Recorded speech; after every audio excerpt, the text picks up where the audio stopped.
자, 여러분, 종말의 시대가 되면 어떻게 하면 구원을 받을 수 있을까요? 마지막 때, 이 종말의 때가 되면 어떻게 하면 구원을 받을 수 있을까요? 종말의 때가 다가왔다 하면 우리는 생각하게 됩니다. 세속과 구별되어져서 종교적인 시설에 들어가서 영적인 일에 더 매진하면서 종말을 준비해야 될 것이다. 그러면 그게 만약 맞다고 한다면 우리는 지금 뭐 직업을 가지고 잘 살자, 조슈아 비즈니스 스쿨 이런 거를 하자, 뭐 이런 것들은 다 쓸모없고 소용없는 일이 되어버리지 않을까요? 그렇다고 한다면 시한부 종말론자들처럼 학교 그만두고 직장도 대충 하면서 어떻게 하든지 전도 열심히 하고 14만 4천 명 모으는 일, 뭐 이런 일에 목숨 걸고 살아가는 게 종말을 대비하는 확실한 삶 아니겠습니까? 그렇다고 한다면 우리가 모여서 지금 이런 삶의 시리즈 설교를 듣는 것도 무의미하고, 특강 강사를 모셔서 비즈니스와 관련되어진 그리스도인의 삶을 이해하는 것도 필요 없고, JBS와 같은 그런 스쿨을 열어서 우리가 우리의 일상과 삶을, 삶터를 어떻게 하나님 나라의 관점에서 읽어낼 것인가, 이런 논의 자체가 별로 필요가 없어 보입니다. 그냥 더 교회 많이 나오고 가급적 세상 활동은 줄이고 신앙적인 활동만 더 많이 하고 선교 연장으로 가고 우리는 별로 이렇게 세속적인 일에 신경 쓰지 말자, 이렇게 가버리면 되는 것이죠. 그렇게 된다면 모두가 다 신학교를 열심히 가고 그리고 전부가 다 종교적인 활동을 열심히 살면 되는 것이 됩니다. 하지만 지금 모두가 다 생각하는 것처럼 그래서 되겠나 하는 생각이 듭니다. 종말이 다가온다고 해서 우리는 과연 그렇게 살아야 하느냐, 이런 생각과 달리 예수님은 전혀 다르게 종말을 준비하는 삶에 대해서 도전하고 있습니다. 예수님은 일상에서 가장 충실한 삶이 천상의 삶과 같다는 것을 말하고, 현재의 충실한 삶이 종말을 충실한 삶이라는 것을 우리들에게 도전하고 있습니다. 선교적 제자도를 가지고 우리가 청지기로서 살아야 하는 우리 성도님들이 이제 앞으로 오늘부터 한 3주간의 메시지와 앞으로 JBS 훈련까지 한번 긴 그림을 바라보면서 나는 어떻게 우리의 삶터와 일터를 이해하며 그리스도인으로서 바라볼 것인가를 한번 생각해보는 시간이 되었으면 좋겠습니다. 자, 마지막 이 종말이라고 하는 거는요, 분명히 준비해야 됩니다. 준비하고 해야 됩니다. 마태복음 24장 42절을 보면은요, 준비하라고 도전하고 있습니다. 같이 한번 읽어보겠습니다. 그러므로 깨어 있으라. 어느 날에 너희 주가 임할는지 너희가 알지 못함이라. 종말하면은 항상 언제 오실지 모른다? 깨어 있으라. 이 두 말이 굉장히 중요한 표현이죠. 여러분, 그러면 깨어 있는다, 어떤 준비를 해야 하는 걸까요? 어떻게 준비하시면 될까요? 마태복음 24장 40절에서 42절은 종말을 준비하는 삶의 자리가 종교적 시설만이 아니라는 것을 보여주고 있습니다. 같이 읽어보겠습니다. 그때에 두 사람이 밭에 있음에 한 사람은 데려가고 한 사람은 버려둠을 당할 것이요, 두 여자가 맷돌질을 하고 있음에 한 사람은 데려가고 한 사람은 버려둠을 당할 것이니라. 그러므로 깨어 있으라. 어느 날에 너희 주가 임할는지 너희가 알지 못함이니라. 자, 마지막 때를 우리가 분명히 준비해야 되는데, 깨어 있어야 되는데 어떤 걸 말하고 있습니까? 신앙적인 활동과 관련이 되어 있는 표현이었습니까? 전혀 그렇지 않았습니다. 40절과 41절을 보면은 밭에 나아가서 두 사람이 노동하고 있었다는 이야기와 두 여인이 부엌에서 맷돌을 돌리고 있었다. 부엌이라는 말도 적절하지 않지만 어쨌든 집에서 맷돌을 돌리고 있는 이야기를 나옵니다. 마지막 때를 이야기하는데 한 사람은 데려감을 당하고 한 사람은 남는다고 하는데, 생과 사의 갈림길에 서 있는 사람 중에 오히려 이렇게 살림받은 사람, 구원받은 사람이 더 종교적이거나 영적인 일을 많이 하고 있었다라고 표현하지 않고 있습니다.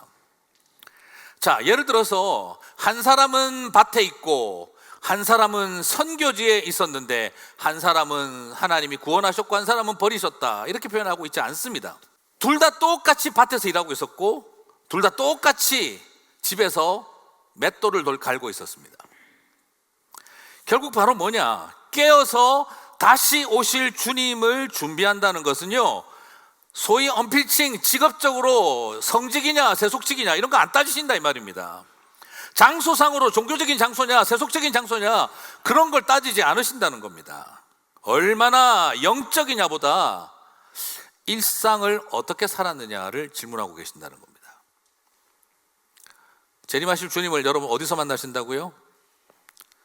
산꼭대기 기도원에서 만나시는 게 아니라 내가 지금 다니고 있는 회사 사무실에서 내가 열심히 아이들을 위해서 음식 준비하고 있는 그곳에서 주님을 만난다는 겁니다.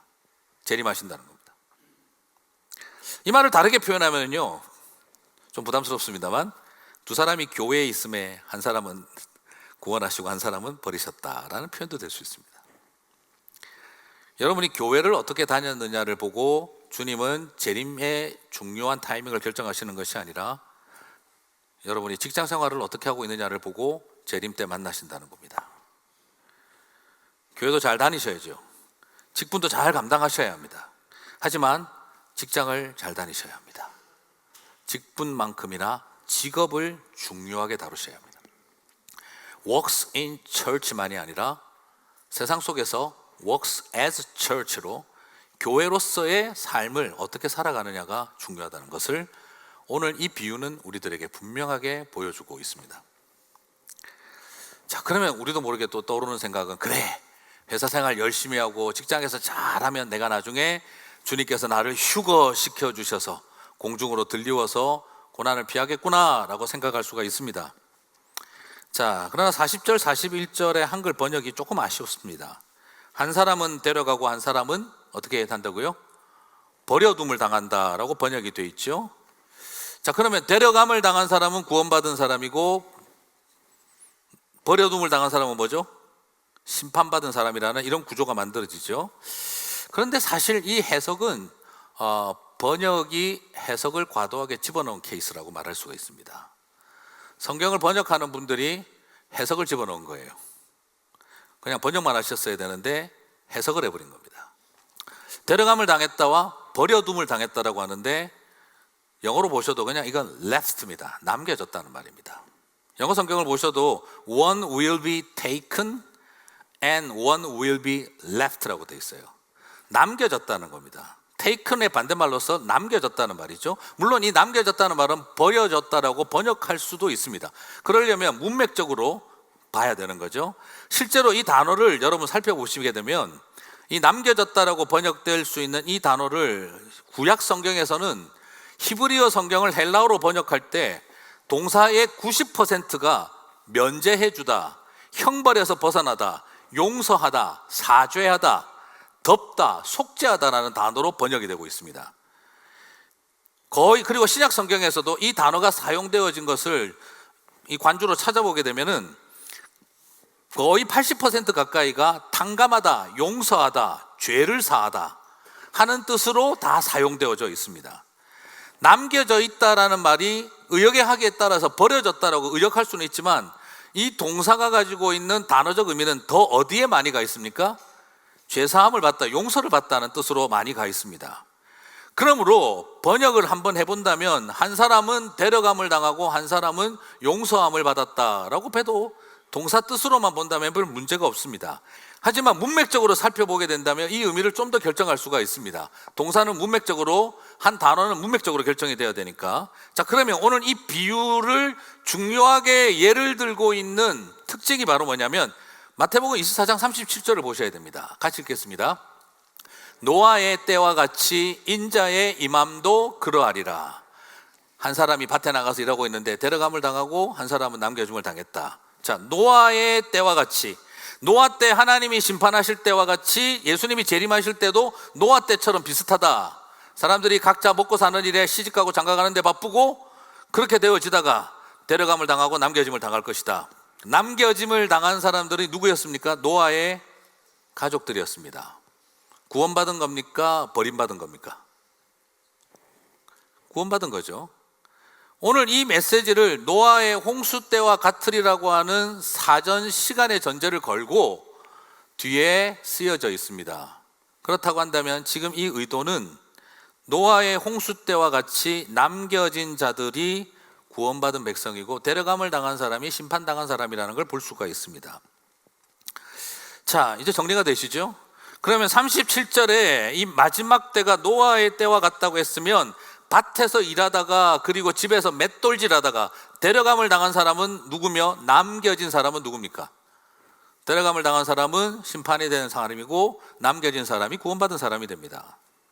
그럼 남은 사람 거기서 뭐 하고 있었을까요? 계속 맷돌질하고 있었겠죠? 계속 밭에서 일하고 있지 않았겠습니까?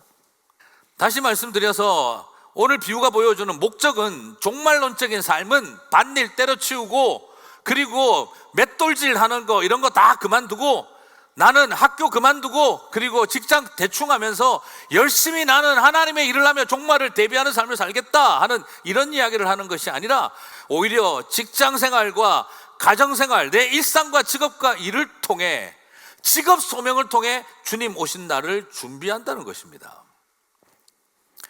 여러분, 교회 생활 잘하기 위해서 직장 생활 잘하는 거 아닙니다. 교회 생활 잘하기 위해서 사업 열심히 하고 가정 생활 열심히 하는 거 아닙니다. 우리는 이 두 가지의 균형을 잃어서는 안 됩니다. 직장 생활 대충 하고 가정 생활 대충 해도 나는 하나님 앞에 열심히 산다 이렇게 생각하시면 안 됩니다. 나는 하나님 일을 위해서는 가정은 포기해도 된다고 생각한다. 야고보서는 분명히 말합니다. 불신자보다 그것이 악한 것이다라고 이야기를 합니다. 불신보다 악하다라고 이야기를 하십니다. 오히려 우리에게 도전하고 있는 굉장히 중요한 방향은 교회 가기보다도 교회 되기가 중요하고 우리는 going church만큼이나 being church, becoming church의 삶을 살아야 하고 신앙생활이 아니라 생활신앙이 자리 잡아야 하고 주일이 아름다운 교회가 아니라 월요일이 아름다운 교회가 되어야 한다 하는 것입니다. 구원은요, 죽어서 천국 올라가는 것이 구원이 아니라 구원은 하나님 나라가 우리 삶터에 임하는 것입니다. 예수님은 하나님 나라를 가르쳐 주실 때 누룩의 이야기, 겨자씨 이야기, 진주 가지고 장사하는 이야기, 드라크마 관리하는 법에 대한 이야기, 항상 그런 농사 짓는 이야기, 비즈니스 하는 이야기를 통해 가지고 하나님 나라의 비유를 드셨다는 걸 기억하셔야 합니다. 예수님의 하나님 나라는 항상 죽어서 가야 할 어떤 나라로 설명하신 것이 아니라 항상 우리 가운데 임하시는 하나님의 나라를 설명하셨습니다. 이것이 예수님이 가르치신 하나님 나라에 대한 굉장히 강력한 도전입니다. 저와 여러분의 일상과 삶의 자리에 하나님의 나라가 임하는 것을 바라보는 삶을 살아가시게 되기를 바랍니다. 존 고든이라고 하는 사람이 쓴 에너지 버스라는 책에 나오는 일화인데요. 미국의 대통령인 그 린든 존슨이 미국 항공우주국 나사를 방문했었을 때 그때 이렇게 지나가다 보니까 로비에 우연히 맞닥뜨린 거예요. 대통령이 로비에서 막 바닥을 열심히 닦고 있는 흑인 청소부를 만났어요. 그래서 너무너무 즐겁게 노래하면서 이렇게 청소를 하고 있길래 하도 신나게 청소를 하고 있어서 옆에 가서 물어봤다고 합니다. 뭐가 그렇게 당신을 흥이 나게 하느냐? 그때 그 청소부가 그렇게 대답했다고 해요. 저는 일개 청소부가 아닙니다. 저는 인간을 달에 보내는 일을 돕고 있습니다. 그렇게 이분이 말했다는 거죠. 청소하고 있는데 자신을 어떤 역할로 보고 있다는 거예요? 나는 사람을 달에 보내는 일을 돕고 있다. 나사, 미 항공우주국이 가지고 있는 비전과 콜링을 청소부가 자기 비전으로 가지고 있다는 거죠. 굉장히 재미난 이야기였다라고 합니다. 그리고 그 기자는 또 다른 청소부 이야기를 합니다. 호텔 경영자이며 베스트셀러 작가였던 그 칩 칸이라고 하는 그 분이 CEO인데 테드라고 하는 TED 강연에서 삶을 가치 있게 만드는 것을 측정하기라고 Measuring What Makes Life Worthwhile이라고 하는 이 그 강의 내용을 소개를 하는데요. 이 사람이 소개했던 사람은 자기 회사에 있었던 베트남 출신의 여자 청소부 비비안에 대한 이야기였습니다. 1986년 베트남에서 미국으로 건너와 샌프란시스코 한 모텔에서 이 비비안은 첫 직장을 잡았다고 합니다. 그때 마침 그 콘니가 그 자그마한 모텔을 인수해서 자신의 이제 그 비전을 키워가던 때 이제 사장님과 메이드 일을 하고 있는 그 비비안이 처음으로 만났다고 합니다.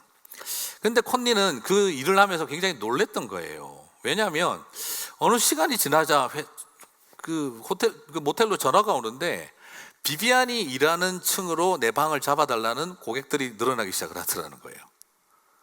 아니 그냥 호텔에 와서 여러분 호텔에 와서 메이드 이름 기억하시고 그 사람 일하는데 방 잡아달라고 하는 분 본 적 있습니까? 그런데 비비안이 일하는 그 층에 내 방을 잡아달라고 말하고 내 이름은 뭔데 내가 언제 올 거라는 걸 비비안에게 말해주면 된다. 뭔 소린가? 당황스러운 거죠. 그래서 나중에 그 여인과 인터뷰를 해봤던 거예요. 그가 이야기하는 것이 그렇습니다. 그녀는 일을 하면서 인생의 기쁨을 느끼는 것을 보았습니다. 그 여인에게 있어서 가장 중요한 것은 어떻게 하면은 그곳에 와 있는 얼굴도 보지 못할 이 방에 왔다 갈 손님들과 이 이모셔널 커넥션, 어떻게 하면 감정적 연결을 만들어 볼 수 있을까를 이 여인은 늘 생각했다는 겁니다. 왜냐하면 집을 떠나서 멀리 와 있는 사람들과 그 감성을 자기는 공유하고 싶었다는 거예요. 왜? 내가 내 고향 베트남을 떠나 이 먼 미국 땅 샌프란시스코까지 와서 고향을 그립고 집을 떠난 그리운 마음으로 살아가고 있는 사람이 난데 이곳에 오는 사람들도 그런 마음이 있지 않을까? 좋은 일이든 나쁜 일이든 그 이모셔널 커넥션을 만들고 싶다라고 생각을 했다는 거죠. 그래서 그 여인이 쪽지를 남기기 시작을 한 겁니다. 어제 방을 정리하다 보니 괴로운 일이 있으셨는지 술을 많이 드셨던 것을 보았습니다. 그래서 속 푸시라고 따뜻한 차와 뭘 갖다 놨으니 이런 식으로 이분이 글을 쓰신 거예요. 다음에 오실 때에는 미리 저에게 알려주시면 온도를 몇 도에 맞춰 놓도록 하겠습니다. 들어오실 때 따뜻한 것을 좋아하시나요? 문을 열었을 때 어떤 냄새가 나기를 바라시나요? 어느 틈에 사람들은 그것을 알고 내가 2월 18일 날 간다는 것을 제 이름을 알려주시면 비비안이 알아서 준비할 겁니다 라고 이렇게 이야기를 하기 시작하더라는 거죠. 그래서 이 사람은 자기가 만난 최고의 직업 소명을 가진 사람이었다라고 말을 하는 거였습니다. 세 번째 청소부 이야기가 나옵니다. 한양대 경영학과 홍성태 교수가 교통사고로 허리를 다쳐 병원에 입원했었는데 병실 바닥에 이제 청소하러 들어오시는 분이 병원에 늘 있지 않습니까? 그런데 바닥에 흩어진 휴지는 절대 줍지 않고 휴지통만 딱 비우고 나가더라는 거죠. 그래서 자기는 너무 허리가 아파서 어떻게 숙이지를 못하니까 그래서 아주머니에게 저 부탁하는데 옆에 떨어진 휴지도 좀 이렇게 제가 허리가 아파서 가지 못해 던지다가 보니 옆에 있는데요 좀 치워주실래요? 하고 부탁했다고 합니다. 그래서 그 아주머니는 병상에 있는 홍 교수를 바라보면서 제 잡 디스크립션은 휴지통 비우는 거지 청소가 아니에요 그러면서 나가셨다는 거죠. 물론 제가 지금 한국의 어떤 의대병원과 한국 청소부 아주머니들이 얼마나 나쁘다는 걸 제가 말하고자 함이 아닙니다. 흑인 청소부나 베트남 메이드나 한국 사람들은 더 못하다 저는 이걸 말하고자 하는 것이 아닙니다. 한국의 청소부 아주머니들이 얼마나 부당한 갑질을 당하고 있는지 우리는 잘 알고 있습니다. 그 여인의 잘못이 아니라 고용주가 전혀 소명의식을 가질 만한 환경을 제공해 주지 못했기 때문이겠죠. 그렇게만 일하도록 동기부여를 시킨 거죠. 그렇지 않겠습니까? 그 여인에게 있어서는 우리 병원은 사람을 살리는 곳이다 하는 생각을 전혀 들지 않았던 거죠. 우리 병원은 돈 버는데 혈안이 되어 있는 곳이다. 환자는 돈으로 보이고 여기서 일하는 우리는 비용으로만 보인다. 그러므로 우리는 이곳에서 환자를 살리고 있는 게 아니라 아껴야 할 비용인 내가 돈 벌어야 할 저 사람들 사이에 서 있다라고 생각을 하면 거기에서 어떤 소명의식도 올라오지 않을 겁니다. 그냥 나는 줄여야 할 비용에 불과하다라고 받아들여지고 있는 상태라는 거죠. 병원이 돌보는데 현안이 되어 환자를 돈으로 보고 있다면 우리는 생명을 살리는 일을 합니다. 우리는 달에 사람을 보내는 일을 돕고 있습니다 하는 말이 나올 수가 없는 겁니다. 직업 소명의식은 청소부 혼자 갖는 이슈가 아니라 고용주와 그 회사와 시스템이 어떤 상황 속에서 사람들을 동기부여를 시키고 있느냐에도 달려있다는 걸 보여주고 있는 단적인 예죠. 그러나 이 새 청소부의 이야기는 어떤 의미에서는 새 고용주의 이야기다라고 할 수도 있고 새 집단의 이야기다라고 이야기할 수도 있는 것입니다. 직업은 이렇게 굉장히 놀라운 자신의 가치를 창조해내고 나는 어떻게 살아야 하는지를 보여주게도 만들고 그리고 그 직업은 그냥 나로 하여금 먹고 살기 위한 호구지책으로만 만들어지게 할 수도 있다는 걸 우리들에게 보여주고 있는 것이죠. 사랑하는 성도 여러분, 이런 상황 속에 우리 그리스도인들은 어떻게 살아야 되겠습니까? 이를 대하는 세 가지 태도라고 하는 그림이 있는데요, 잠시 한번 보여주도록 하겠습니다. 1단계는 job입니다. 2단계는 career, 그리고 3단계는 calling입니다. 사람은 일을 통해 의미를 발견할 때 가치를 쌓을 수 있고, 의미와 가치가 쌓여가면 참된 만족이 주어지고, 그 만족이 쌓이면 행복을 느낀다는 거죠. 자, 먼저 job은 생계수단으로서 존재합니다. 그냥 job은 생계수단입니다. 돈을 벌기 위해서 필요악이 됩니다. 최소한의 노력만 하고 최대한의 노력을 하려고 하지 않습니다. 잘리지 않을 만큼만 일하면 된다라고 생각을 하게 됩니다. 그래서 희생하고 무리할 이유가 없다라고 생각합니다. 창의적으로 고민하고 열심히 하지 않습니다. 제일 많이 하는 말이 하던 대로 해. 이게 제일 많이 하는 말입니다. 뭐 이런 게 한번 변화를 시켜. 쓸데없는 소리 하지 마. 피곤해 우리. 그러니까 하는 대로 해. 아이디어 내지 마. 제가 부목사 때 아이디어만 냈다면 제가 형님들한테 혼났습니다. 송목사 담임 되거든 해라. 아이디어 내지 말고 하던 대로 하자. 제가 그 말을 제일 많이 들었어요. 그래서 제가 그 형님한테 하도 열받아가지고 나중에 형님 담임 목사 되거든, 형님 같은 부목사 많이 만나십시오. 제가 그러고 도망쳤던 적이 있습니다. 나중에 만났더니 그러더라고요. 네 저주가 역사하고 있다 그러더라고요. 어느 틈에 어떤 의미에서 우리에게 그렇게 자리를 잡습니다. 내가 먹고 살려고 하니까 이 짓 하고 사는 거지. 너는 하지 마라. 직업이 아니라 이 job은 짓으로 바뀝니다. 신입사원들이 들어와가지고 저는요 일에서 의미와 가치를 찾고 싶고요, 이를 통해 사회 공동체와 그리고 우리 사회와 공동체를 기여하고 싶어요. 아이고 23살이면 저런 소리 나오지, 이런 식으로 이제 쳐다보는 고참들이 늘어납니다. 어떤 단계에 있다는 거죠? job이라는 겁니다. 둘째로 커리어가 있습니다. 커리어는 목표가 일 자체에 대한 가치가 아니라 내가 프로모션하고 더 많은 연봉을 얻는 데 목적이 있습니다.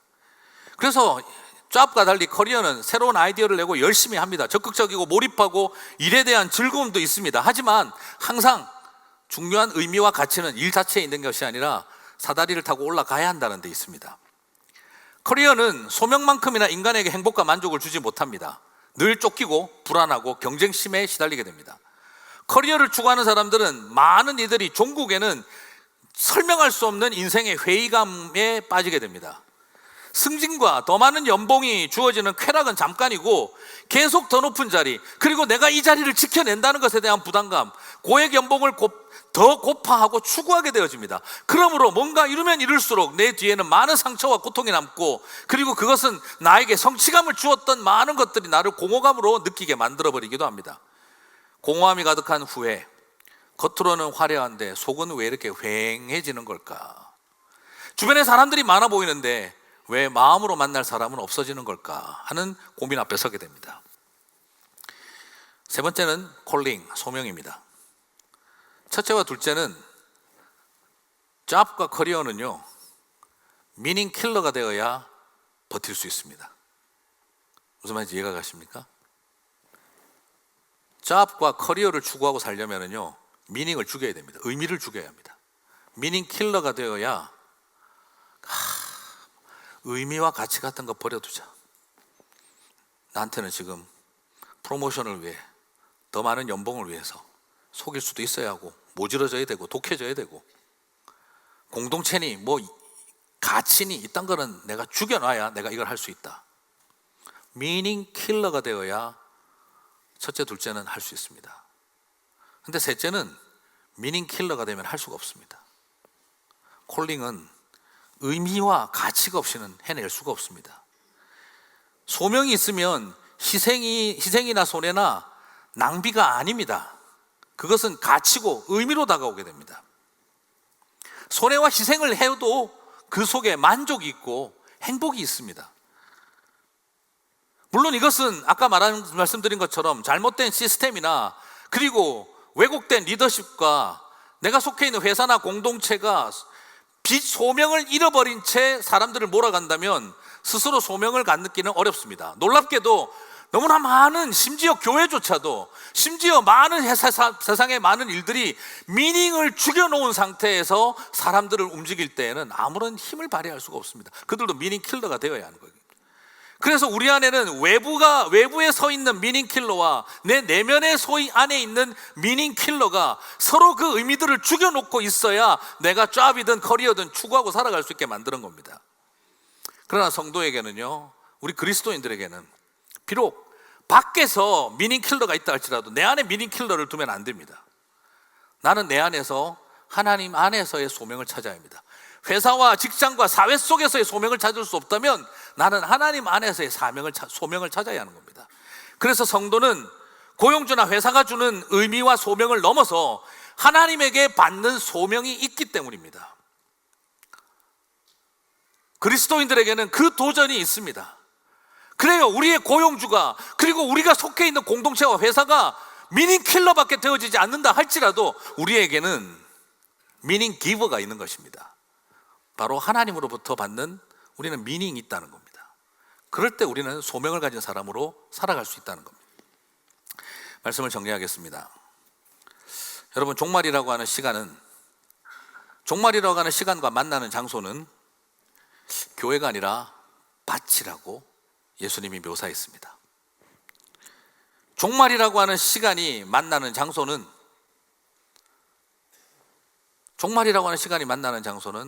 맷돌을 가는 집이라고 오늘 성경은 예수님은 도전하고 있습니다.